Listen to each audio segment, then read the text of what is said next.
오늘 우리가 함께 볼 하나님의 말씀은 열왕기하 9장 1절에서 13절까지의 말씀입니다. 열왕기하 9장 1절에서 13절까지의 말씀. 제가 가진 성경으로는 구약성경 575면 전후에 있는 말씀입니다. 열왕기하 9장 1절에서 13절까지 말씀, 우리 다 찾으신 줄로 믿고 다 같이 한 목소리로 합독하시겠습니다. 선지자 엘리사가 선지자의 제자 중 하나를 불러 이르되, 너는 허리를 동이고 이 기름병을 손에 가지고 길르앗 라모스로 가라. 거기에 이르거든 님시의 손자 요사밧의 아들 예후를 찾아 들어가서 그의 형제 중에서 일어나게 하고 그를 데리고 골방으로 들어가 기름병을 가지고 그의 머리에 부으며 이르기를, 여호와의 말씀이 내가 내게 기름을 부어 이스라엘 왕으로 삼노라 하셨느니라 하고 곧 문을 열고 도망하되 지체하지 말지니라 하니, 그 청년 곧 그 선지자의 청년이 길르앗 라모스로 가니라. 이르러 보니 군대의 장관들이 앉아 있는지라. 소년이 이르되, 장관이여, 내가 당신에게 할 말이 있나이다. 예후가 이르되, 우리 모든 사람 중에 누구에게 하려느냐 하니, 이르되 장관이여 당신에게니이다 하는지라.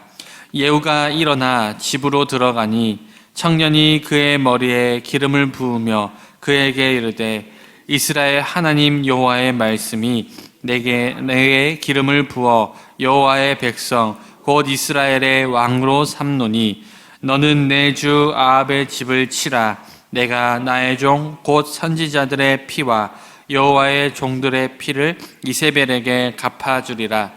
아합의 온 집이 멸망하리니 이스라엘 중에 매인자나 노인자나 아합에게 속한 모든 남자는 내가 다 멸절하되, 아합의 집을 느밧의 아들 여로보암의 집과 같게 하며 또 아히야의 아들 바하사의 집과 같게 할지라. 이스라엘 지방에서 개들이 이세벨을 먹으리니 그를 장사할 사람이 없으리라 하셨느니라 하고 곧 문을 열고 도망하니라. 예후가 나와서 그의 주인의 신복들에게 이르니, 한 사람이 그에게 묻되 평안하냐? 그 미친 자가 무슨 까닭으로 그대에게 왔더냐? 대답하되, 그대들이 그 사람과 그가 말한 것을 알리라 하더라. 무리가 이르되, 당치 아니한 말이라. 청하건대 그대는 우리에게 이르라 하니, 대답하되 그가 이리에게 이르기를, 여호와의 말씀이 내가 내게 기름을 부어 이스라엘 왕으로 삼는다 하셨다 하더라 하는지라. 무리가 각각 자기 옷을 급히 가져다가 섬돌 위 곧 예후의 밑에 깔고 나팔을 불며 이르되, 예후는 왕이라 하니라. 아멘. 오늘 우리가 함께 읽은 본문 말씀을 중심으로 약속을 이루시는 하나님이란 제목으로 함께 은혜를 나눠보려고 합니다. 열왕기서 저자는 북이스라엘에 불어닥친 변화의 바람 속에 하나님의 세밀하신 개입이 있었다는 사실을 밝히고 있습니다. 우리는 엘리사가 제자를 시켜 예후의 머리에 기름을 붓고 아합의 가문을 치라고 명한 이 사건을 통해서 하나님께서는 자신의 약속은 반드시 지키시고 또한 모든 역사의 주관자이신 하나님의 그 놀라운 손길을 우리가 다시 한번 확인할 수가 있습니다. 오늘 본문 말씀을 다시 한번 살펴보니 예후를 왕으로 세우려는 엘리사의 모습으로 오늘 본문은 시작이 됩니다. 엘리사는 제자 중에 한 사람에게 명령하여서 라못에 있는 예후를 찾아가 그에게 기름을 부어 이스라엘의 왕으로 삼으라고 명합니다. 이것은 사실 엘리야가 이전에 하나님께 받았던 그런 임무였습니다. 그리고 이것을 완수함으로써 엘리야에게 내려진 세 개의 사역이 완성되게 됩니다.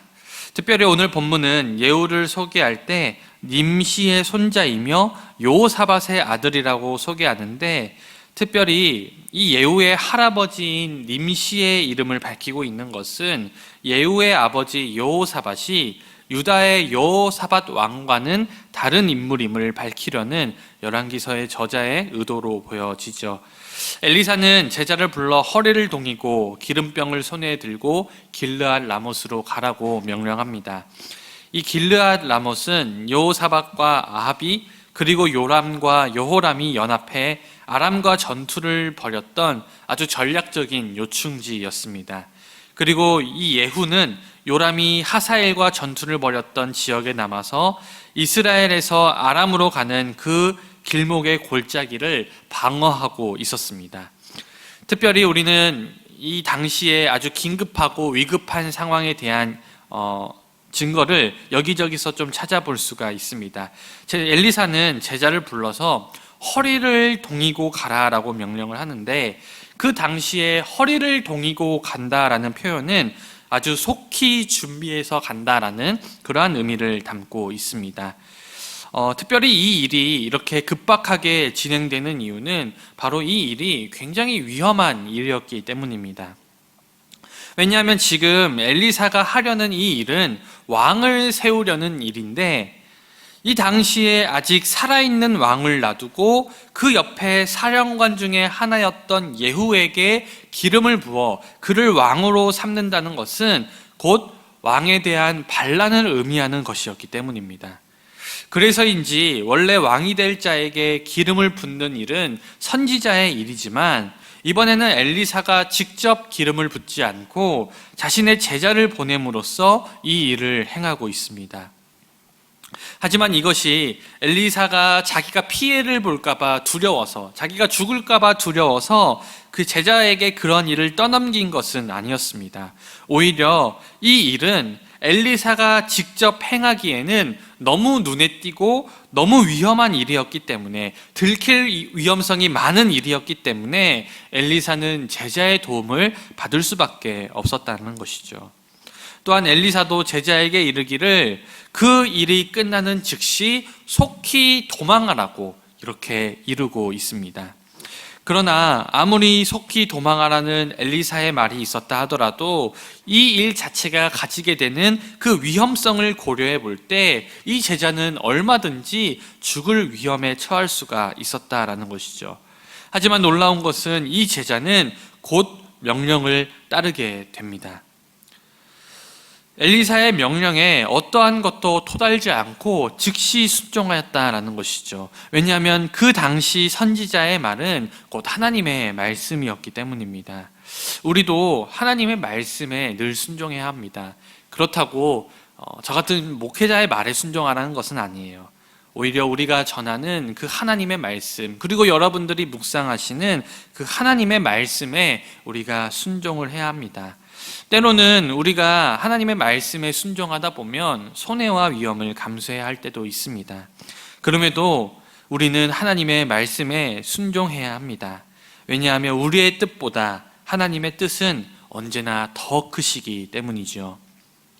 엘리사의 명을 듣고 제자는 즉시 움직입니다.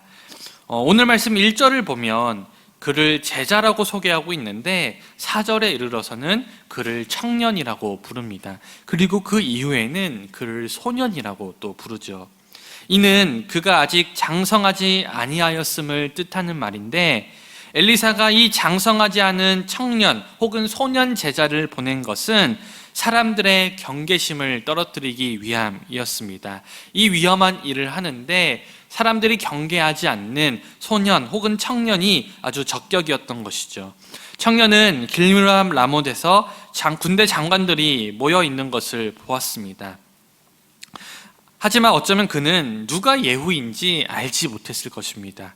그래서 그는 장관 무리를 향해 장군님, 제가 할 말이 있습니다 라고 말했고, 이때 예후가 우리 중에 어떤 장군에게 말하라는 것이냐라고 반응을 하였습니다. 바로 그 사람이 예후라는 사실을 그 청년 선지자의 제자는 알 수 있었죠. 그리고 이 둘은 일어나서 이야기를 나누기 위해 집으로 들어가게 됩니다. 선지자의 청년은 예후의 머리에 기름을 부으며 여호와께서 그를 이스라엘 왕으로 세우셨으니 아합의 집을 쳐서 선지자들이 흘린 핏값을 아합과 이세벨에게 되갚아주고 아합 가문을 멸절시키라는 아주 무시무시한 명령을 전하게 됩니다. 이 명령을 전할 때 청년은 이스라엘 백성을 여호와의 백성이라고 부르고 있습니다. 비록 이스라엘 나라가 분열되고 하나님을 배반했지만 그들은 여전히 여호와의 택한 백성이라는 사실을 이 청년 선지자를 통해서 다시 한번 분명히 깨닫게 하는 것이죠. 이를 통해 우리가 다시 한번 알게 되는 사실은 하나님은 끝까지 약속을 지키시고 신실하신 분이라는 사실입니다. 인간의 약속은 지킬 만한 힘이 우리 자신에게 없습니다. 우리는 죄인이기 때문에 또다시 넘어지고 또다시 실패할 것입니다. 그럼에도 불구하고 우리가 완전히 무너지지 않을 수 있는 이유는 우리는 불완전하지만 우리와 약속을 맺으신 그 하나님께서 완전하신 분이기 때문이죠. 그분은 끝까지 우리와의 약속을 지키시는 신실하신 분이십니다. 우리가 실패해도, 우리가 넘어져도, 우리가 죄 가운데 빠져도 하나님께서는 우리를 구원하시겠다는 그 약속, 하나님께서 이스라엘 백성을 택하신 족속으로 선택하셨다는 그 약속은 결코 취소되거나 포기하시는 법이 없습니다. 그 하나님의 완전하심과 신실하심으로 우리는 안심하고 하나님과 영원토록 함께할 수 있다는 사실을 우리는 늘 기억해야 합니다. 선지자 청년이 예후의 머리에 기름을 부은 이후에 그는 엘리사의 말씀대로 속히 도망을 갔습니다. 그리고 집 안에 있던 예후가 집 밖으로 나가자 밖에 있던 사람들은 예후와 청년 사이에 무슨 일이 있었는지 매우 궁금해했습니다. 그래서 예후가 나오자마자 황급히 그 내용을 묻지만 예후는 때가 되면 알리라면서 즉답을 피하죠. 하지만 다그쳐 묻는 무리의 질문에 대해 예후는 사실대로 답하였습니다. 처음 이 무리는 그 청년을 미친 사람이라고 이야기합니다. 다시 말해서 그가 예후를 데리고 방 안으로 들어가서 신빙성 없는 이야기를 했을 것이라 추측했던 것이죠. 하지만 그가 왕으로 세웠다는 그 얘기를 듣자마자 이 무리는 놀랍게도 나팔을 불며 예후를 왕으로 모십니다. 다시 말해서 그 청년의 이야기를 하나님의 말씀으로 받아들였다라는 것이죠. 그리고 그때부터 28년 동안 이어지는 예후 왕조가 시작되게 되었습니다. 사랑하는 여러분, 우리는 오늘 본문을 통해 오래전 하나님이 엘리야에게 주었던 그 명령과 그 예언이 결국 성취되고 실행되는 장면을 보게 됩니다. 엘리야가 하나님이 주셨던 명령과 예언을 모두 이루지 못하고 하나님의 부르심을 받았을 때 어쩌면 어떤 사람들은 하나님의 약속이 실패했다고 생각할지도 모릅니다. 그러나 하나님께서는 엘리사와 이 청년 선지자를 통해서 결국 하나님이 맺으신 모든 약속을 이루시게 되었습니다. 사랑하는 여러분, 약속을 이루시는 주님을 신뢰하며 역사의 주인을 바라보시기를 소망합니다. 오늘 열왕기서에 등장하는 하나님과 동일하신 하나님이 지금도 이 세상을 운행하고 계십니다. 하나님은 결코 이 세상을 방치하고 있지 않으시며 지금도 자신의 뜻을 이뤄가고 계십니다. 물론 우리가 우리의 주변을 둘러보면 온갖 부조리와 악행이 가득하고 하나님 나라의 법칙과 반대되는 삶을 사는 그러한 사람들이 이득을 보는 것을 바라보게 되면 불편하고 부당하다는 것을 느끼게 됩니다. 왜 이러한 세상이 지속되는지 의문이 들기도 하죠.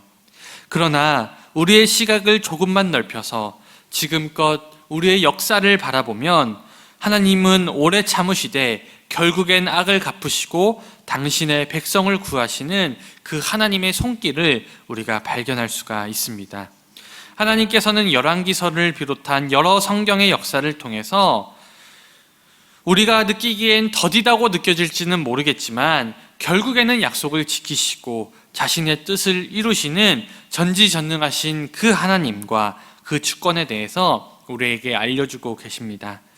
그러니 비록 우리가 어두운 터널과 같은 그러한 길을 걷고 있다 할지라도 실망하지 마시기 바랍니다. 오히려 역사의 주인이신 하나님을 신뢰함으로 당당하게 주님의 명령을 전하고 따를 때 엘리사 때와 동일한 역사가 우리 시대에도 펼쳐질 것입니다. 그러므로 사랑하는 성도 여러분, 여러분들도 엘리사처럼, 그리고 오늘 말씀에 등장하는 청년 선지자처럼 하나님의 말씀을 신뢰하며 담대하게 하나님의 말씀을 전하는 저와 여러분 다 되시기를 바랍니다. 세상이 아무리 악해져도 우리는 그저 주님의 말씀에 순종할 뿐입니다. 그럴 때 저와 여러분들을 통해서 하나님의 나라가 속히 이뤄질 줄을 믿습니다. 그러한 주님의 제자가 다 되시기를 주님의 이름으로 간절히 축원드립니다. 기도하겠습니다.